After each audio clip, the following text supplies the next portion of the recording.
Hey y'all, it's been a while. Sorry for the delay in uploads. I know it's been kind of like longer than usual. I know I said that I'd be out with a best tracks of February video by the time February was over. That month came and went. It's now April or close to April, depending on when I upload this. And yeah, I know I didn't fulfill my promise on my end, but I'm gonna make it up to you guys because today we're gonna be going over, as the title suggests, the best and worst tracks from February and March. We're gonna be making up for it. We're gonna be playing a little bit of catch up today. I didn't upload over spring break because I'm lazy and I kind of just didn't really feel like filming a video. I was kind of burnt out from midterm exams. Just kind of didn't want to get all into it. But I do have some cool stuff planned for the future. I'm not sure how much I'll be uploading from here until like early May-ish because final exams are gonna be coming up fairly shortly and I don't want to get behind. But this summer, I reckon that my upload schedule will be similar in frequency to what I was doing from like January to late February up until like the Kanye video. So yeah, that's what that's a little bit of an update. Let's just get into the tracks here. Let's just get into some of the best and a lot of the worst of the past couple months. There's a lot of great stuff that's been released, and a lot of really terrible stuff. So yeah, so how I'll structure this is that I'm just gonna kind of go over the best of February and then March, and I'm gonna go over the worst of February and then March right afterward, just to kind of I don't know, just how I'm gonna do it. Let's start with that. Starting with the best of February, we get the first couple of tracks we have from Prelude to Ecstasy by Last Dinner Party. This album was quite great. It's probably one of the best of the year so far. Really nice mix of glam rock and some 80s kind of pop rock worship. It's kind of akin to some of David Bowie's early stuff. And maybe a little bit of a mix of like Billy Joel in there, late Billy Joel, like 80s Billy Joel. Very fun, very interesting. Next we got a few tracks off of Quadeca's new Scrapeyard mixtape. Quadeca's music kind of occupies a really unique space in my opinion, being this kind of really novel mix of folk music, electronic music, a little bit of hip hop laced in with the production as well. I really love what he's doing, and I think that he will continue to grow into a fantastic artist. I don't think this mixtape is as good as his full length I Didn't Mean to Haunt You. Although I will say on this album, I think that the hip hop style production was more prevalent than the folk influence on I Didn't Mean to Haunt You. But my favorite tracks were Way Too Many Friends, Under My Skin, and Texas Blue, which has a pretty good Kevin Abstract feature. I think that Quadeca and Kevin Abstract's vocals harmonize in a really nice way, especially in the second half where the vocals kind of soar into this really high place. Really like it. It's really awesome. Loving it. And I think that Quadeca brings some great verses, some great production as usual, and yeah, it's a really solid mixtape. A lot of tracks on it. Maybe a little bit too long, in my opinion, but it's a lot of solid tracks on it. I would check it out. We got one track off of Tank. I don't know, by the Idols.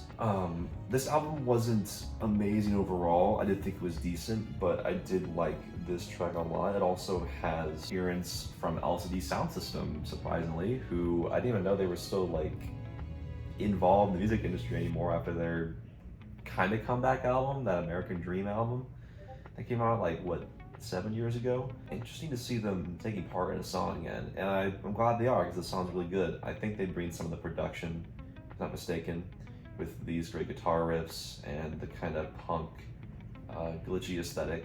I really like the hook performed from Idols. I think it's really catchy piece of songwriting. It's a really nice piece of dance punk that isn't being done a lot these days. I'm glad these guys are doing it. It's quite good. Really solid collection of tracks. Nothing mind-blowing, I would say, but a lot of just really solid cuts. If you're a fan of OCD Sound System and just punk music in general, if you want to mix those two, then I'd say check this album out. It's quite good. You got a couple singles, one from Caroline Polachek, Butterfly Net featuring Wise Blood. This is probably a contender for best track of February. Wise Blood feature is one of the best of the year thus far. The mix of her voice in the background with Caroline Polachek is really just match made in heaven. It sounds really, really good. If you're a fan of her last album, Caroline Polachek's last album, and you just want to hear more of that sort of spring, wispy, very like nature infused kind of production, pop production, artsy pop production, then man, you need to check this song out, and probably the entire deluxe version. You also got one from Beth Gibbons, Floating on a Moment, which was a surprise. It's teasing towards a new solo effort from her. Obviously, the singer is from Portishead, which is one of the most influential glitch pop, trip hop artists ever. Although on this, I think she's going for a more like chamber folk, kind of a little bit of psychedelic kind of vibe, and it really works. It's got beautiful production, beautiful vocals, and it's a really just really entrancing piece of folk music. Really great. I'm very excited for her new album that's coming out in a few months, I believe. I think May. But hell yeah, this is gonna be, I hope, if this late single was any indication of the quality of the album, then it could be one of the best of the year. We got another set of tracks from the album Where We've Been, Where We Go From Here by Frico, sorry if I mispronounced that. The tracks being Chemical, Statues, and Going Numb to It. Some great, very abrasive, very noisy indie rock songs with some absolutely killer production, killer vocals. Really love what the band's doing here. The distorted drums and guitars are really just infectious on here, and I think the instrumentation is probably some of the best indie rock instrumentation I've heard in a pretty good while. It's really great, just really great songs all around. And there's not a single weak track on this album. Some songs are damn near flawless. I would definitely say if you like indie rock, if you like noise rock, if you like rock music in general, I don't see why you wouldn't like this. It's really, really good. Really, really great. It's just type of like noise rock, noisy indie rock. You can just kind of put on like anytime, just like in the car, walking around, anytime. It's just really great, really catchy, really just on impact, really great. Then we got pretty much most, if not every song off of that new MGMT album that came out in February. I already kind of gushed about this album, last month, or February. I mean, it's really great. If you like psychedelic rock, if you like progressive rock, if you like MGMT, if you like MGMT's earlier stuff, like Congratulations, that kind of progressive rock feel, definitely check this out. This is a lot more 80s inspired, I would say, this one, than the Congratulations album. But I just love all of the really great, just the versatility of this album. There's so many songs that have, there's some that have more of a progressive feel, dream pop even a little bit, psychedelic feel, some of them are more akin to something off of even their pop centric stuff way earlier in the day. Love their meditation on death and existentialism and crisis of faith. It's really great. If you like MGMT, you probably heard this, but please check it out. It's really, really great. One of the best of the year thus far. Lastly, for this month, we got a few songs from an album of the year user, Gone, 3 N's. Like, I don't know if I'm saying it wrong. Off their album Voids Volume 2, specifically the songs Schrodinger's Cat, Ghost, and Broken Spectre. Just a really great post-rock shoegaze experience. I was really impressed by it. I'll be honest, usually album of the year, whenever a user tries to, show off or promote their material, I'm usually a little bit less harsh on it. I'm usually kind of just there to give my opinion and, say what I think they could do better. Because obviously it's hard. I mean, making music is tough, obviously. But I found myself not really feeling that this was all that amateurish. I mean, clearly there are some blemishes in the mixing, the production a little bit, and I think that some songs kind of linger on for a little bit too long, and sometimes the production, the instrumentation could use a little more time in the oven. But overall, this is like a really great, really solid just series of post-rock tracks with this really ethereal vibe that's really great. Lots of just moments where the production hooks onto a feeling or a sound, just never lets go, just like any good shoegaze song should. And yeah, I'm really impressed by this. It's pretty great, and I hope that this person continues to make more music in the same vein, because it's quite good. And yeah, please check it out. You know, people like this are looking for a just that boost to get them more popular. So not that I have the capacity to do that, but you know, check it out. It's really good. Surprise! For some reason, I forgot to mention what my favorite and least favorite track was for each month at the end of each month session, like I did in the last video, the last best tracks video in January. Because I'm stupid and I didn't remember to do it, and so I'm just gonna do it in this format right here. Congratulations to Nothing Changes for getting the best track of the month honors. MGMT went off with this song. The 80s nostalgia is definitely apparent. It's so good, it's so heartwarming, and it's just a great song. Fantastic song, pretty much near perfect. It's best song of the month, contender for the best song of the year. Now we're going to go on to the month of March. We're going to start with what I think is probably the second or third best album of the year, Bright Future from Adrian Lenker, the singer of the folk, indie rock, indie folk band Big Thief. And thoroughly impressed by this. I mean, honestly, I was anticipating this to be really good, and it really was. It was really great. I've only heard the record once, but pretty much every song off here I recommend. I mean, there's not a single like weak song on this goddamn album.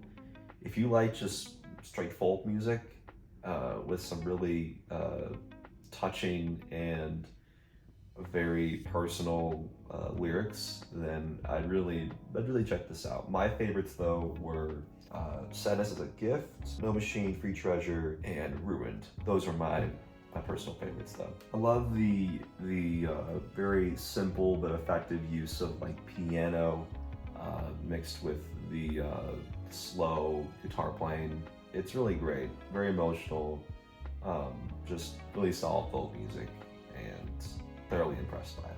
Moving down, which is probably the biggest shock of the year, another album of the year user, A Lonely Sinner. It's another shoegaze album, although this is more of an ambient kind of drone sort of focus. This album is amazing. It's my favorite album of the year thus far. The production and instrumentation on this, there's some sounds on this album that I've just like never heard before, like so many like just weird uses of like bells and like some weird like glitchy, almost glitch pop production laced in there as well, but with this more mannered, less frenetic, but more wispy shoegaze finish. This just, the walls of sound that are created on this, it's wide, it's thick, dense, filled with so many different layers, and it's really impressive to me, genuinely. I don't really know if I have a whole lot of complaints, especially surrounding with the very odd concept, which I don't even really know if I can wrap my head around it, but it's this weird conceptual album about like a sheep like gaining or becoming consciously aware of things. I don't even really know how to explain it, but you can interpret it however you want. I just think that's really interesting. The vocals are really quiet and mannered, and I really think that they're beautifully incorporated as well. Very impressive on that end. The mixing is really good. There's not really any spots where I can see that it's done poorly or there's just a mistake. I mean, for a first project, or one of the first projects from this Sam LRC, Sam Lyric. I'm not sure how to say this artist's name, but kudos to you, because I mean, man, you gotta keep making music. This is like a damn good first start, first start of your career. I could definitely see you getting a bigger following from here on out. Please listen to this. It's really good. If you're a big fan of shoegaze in general, and I think that this person deserves way more listeners and way more attention, please check it out. It is one of the best shoegaze albums I've heard in a pretty long time. Despite its obvious influences, it's definitely carved out its own niche. We've also got a new lead single from Porter Robinson, really great synth pop song. Take a little bit more of a hyper pop approach. Very interesting, really great. I absolutely love it, and I'm so excited for whatever album comes in the near future out of this. Really great. Okay, sorry, I was being annoying, but I'm recording this after the fact. And while I was recording, I happened to catch the new Ride album, Interplay, and I went into it thinking that it would be relatively okay, considering the rather low, sort of low user score on album of the year. I think it's sitting around a 70 right now. But I listened to it, and man, it's great. It's really good. It's got a lot of great, solid alternative rock songs, a little bit of a psychedelic, neo-psychedelia kind of edge to it, a little bit of dream pop as well. I think the reason why the reception for this thing is kind of that's just okay is because it doesn't really have that same shoegaze sensibility to it that their previous records had, the early records like Nowhere or Going Blank Again. And while I don't think it hits those highs like they do there, I still think it's a really, really solid project filled with just really fun, catchy, on-impact alt-rock songs. Yeah, it kind of feels like maybe they're playing it safe a little bit. They didn't really want to go for anything that was way out there. They wanted to just kind of deliver a few songs they knew would probably get the numbers or something like that, or just really knew would connect with audiences really easily.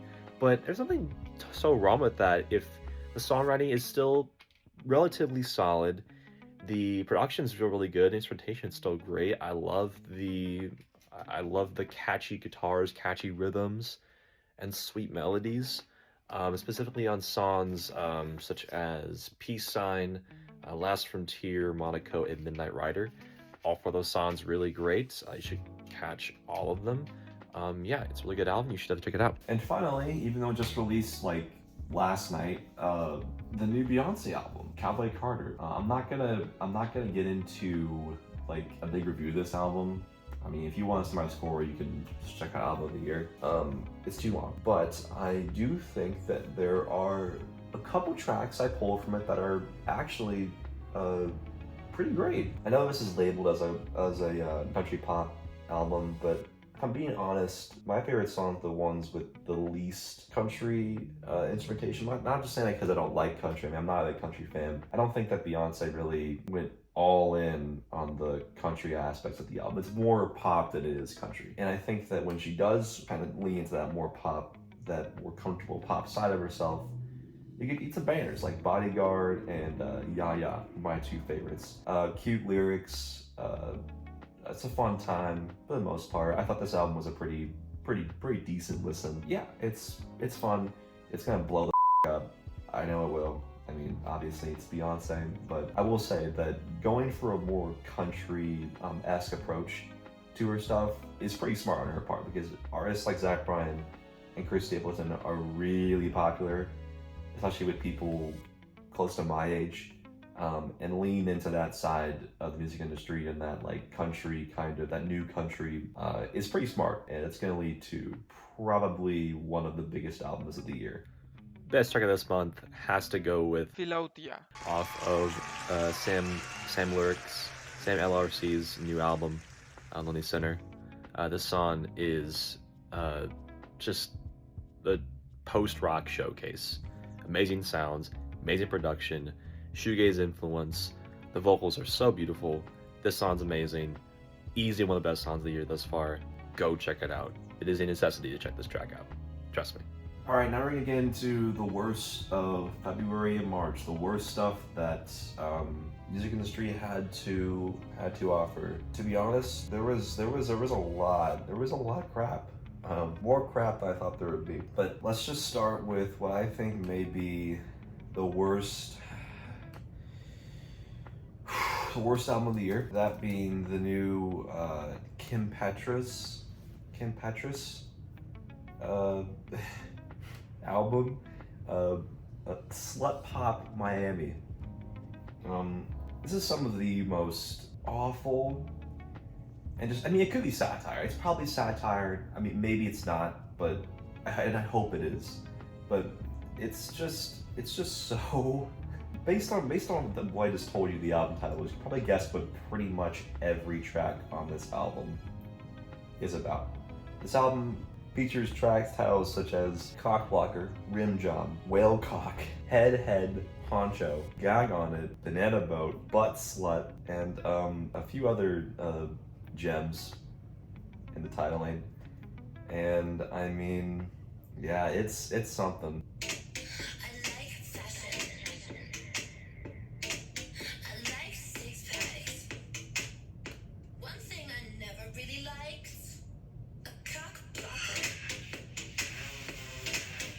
The electronic production and the synths are so grating to the ears that it borders on parody. It's like shaking and vibrating my eardrums. I don't even know how to describe it.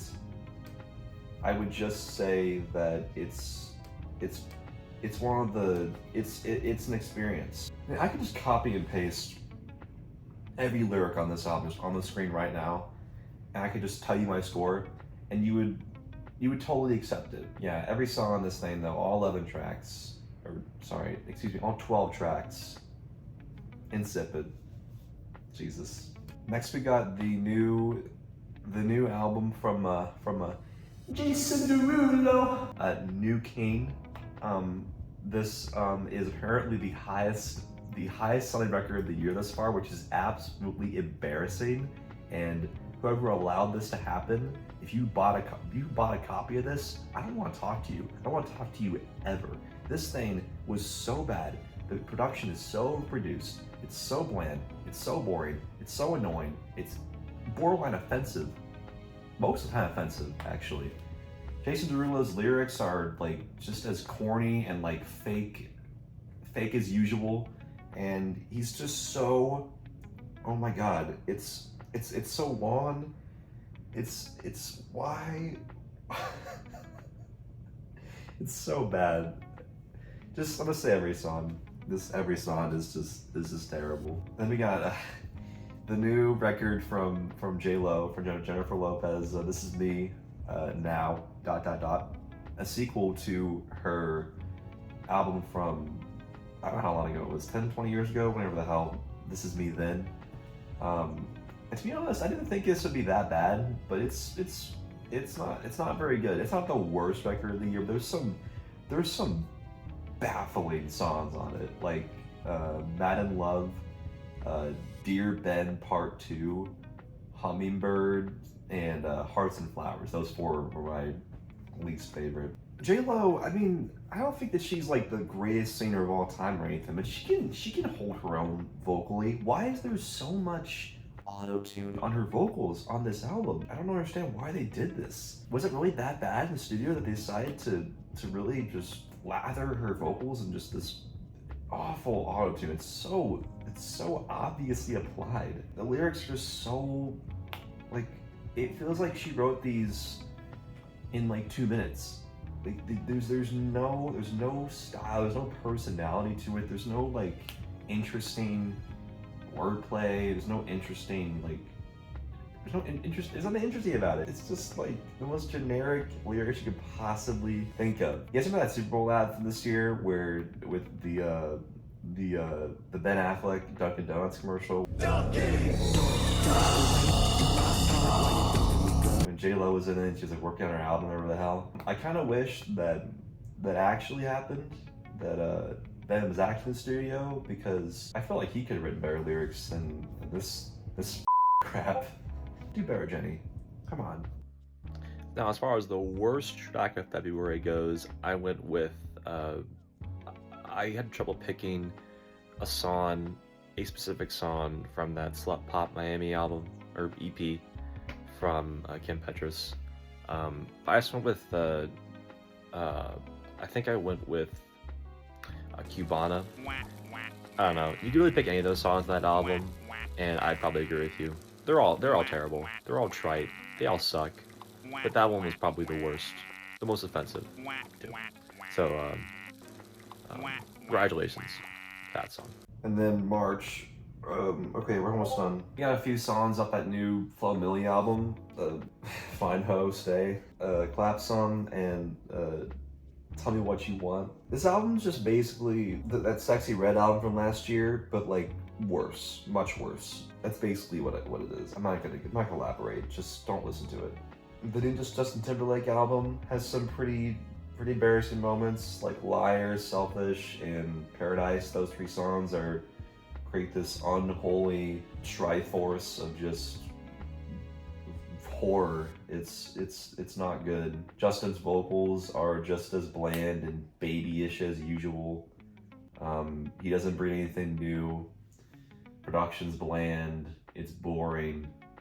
It just doesn't do anything. I don't know why artists like this, just why are they still like relevant? And look, I mean, Justin Timberlake, he's got some cool songs, but if he wants to stay relevant in the industry, he's gotta change it up a little bit. You gotta go for something new. He tried to do that a little bit with that Man in the Woods album from a few years ago, but that was just it just did not work.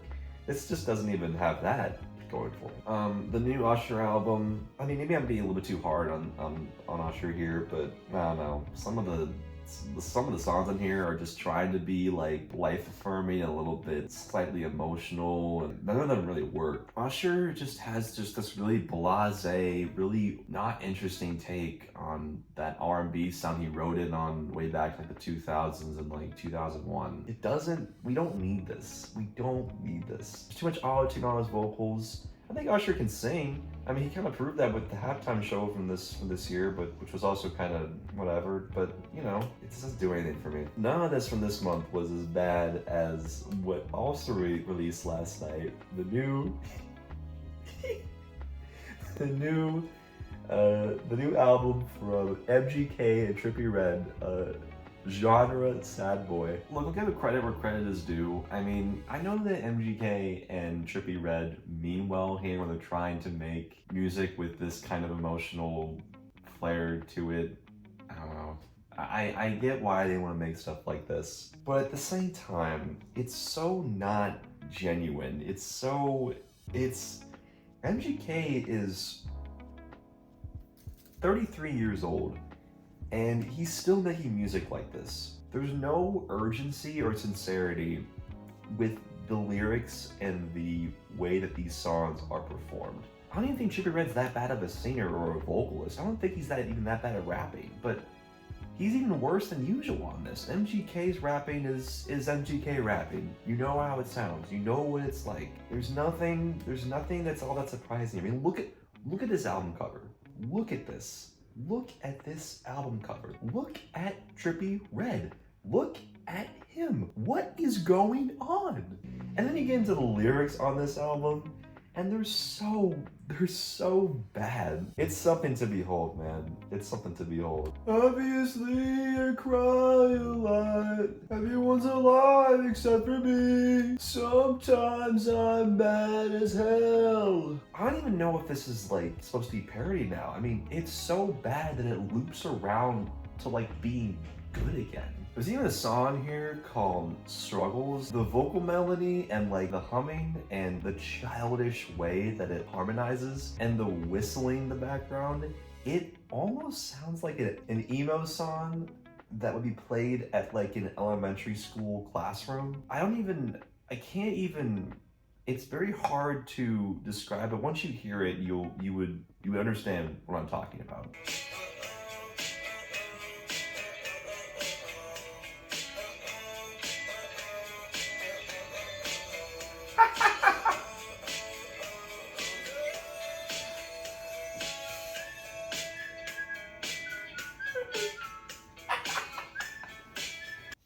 That's enough. That's the best and the worst of the year thus far. Worst of March has got to be Half Dead from Genre Sad Boy, because it really did make me feel like I was half dead.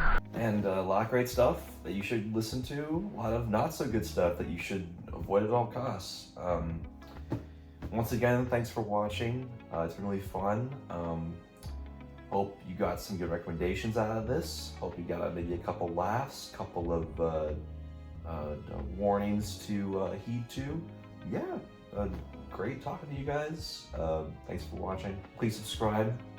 Helps me make this content for you guys. Let me know who or what you want me to talk about next. And yeah, peace out.